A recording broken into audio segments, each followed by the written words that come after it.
I'm going to do some block printing. I've cut a lino block using my lino cutter. I have 2 blocks here. I don't know if you can see the pattern on these or not. I've been told by my husband they look like tire treads. And I have a selection of brayers to use for creating my print. For this method, because my gum tracking canvas with my indigo is a bit runny, I'm simply just going to paint my dye mixture onto my block.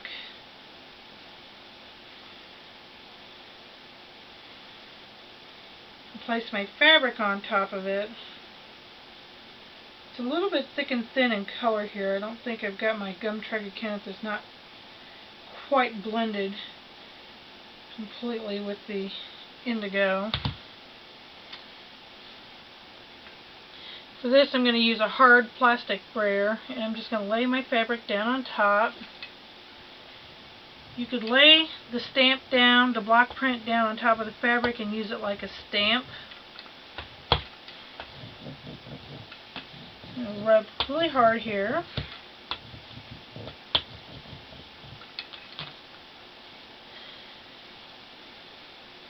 And you have a fairly light print, the pattern that's on the block.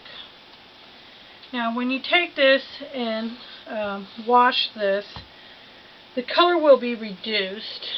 I have a piece of fabric here that I printed earlier that's been cured and washed, and the color is not nearly as dark as it was on this piece here, but it's the same exact concentration of dye to gum tracking canvas ratio.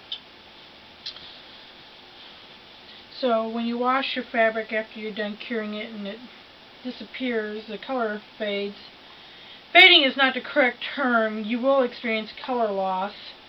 Don't be surprised, because that happens with the natural dyes, even more so than with synthetic dyes.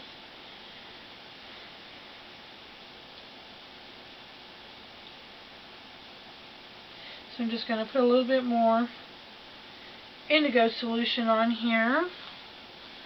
Put my fabric onto my block again. And just roll. You can cut any kind of design or pattern you want into your lino blocks.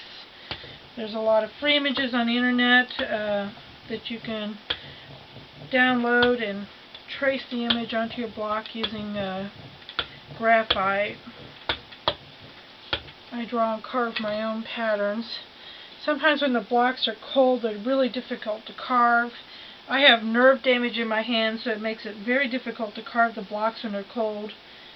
So I've taken the advice of others and I've heated my block with an iron to make it easier to carve.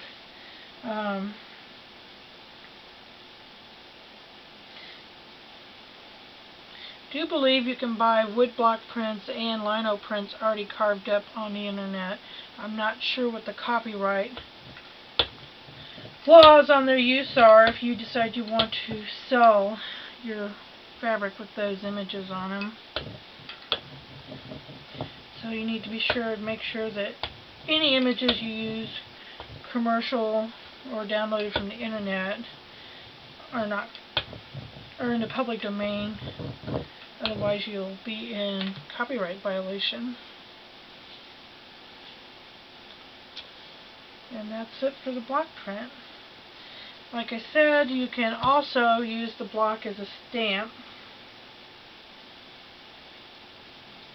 And there are several different methods of doing this. I found that this is the easiest method for using with fabric, especially if you want to use a large piece of fabric as I have. And I've just painted the indigo solution onto the block using my paintbrush, and I will put it on this piece of fabric so you can see a comparison of the intensity.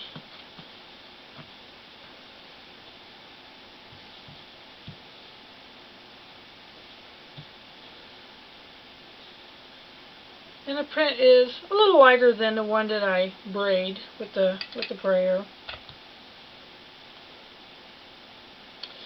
Again, let this cure. I upwards of 4 weeks, depending on how humid it is in your area. Right here it's really dry right now, so in a few days it'll be good to go. And before you wash it in the washing machine.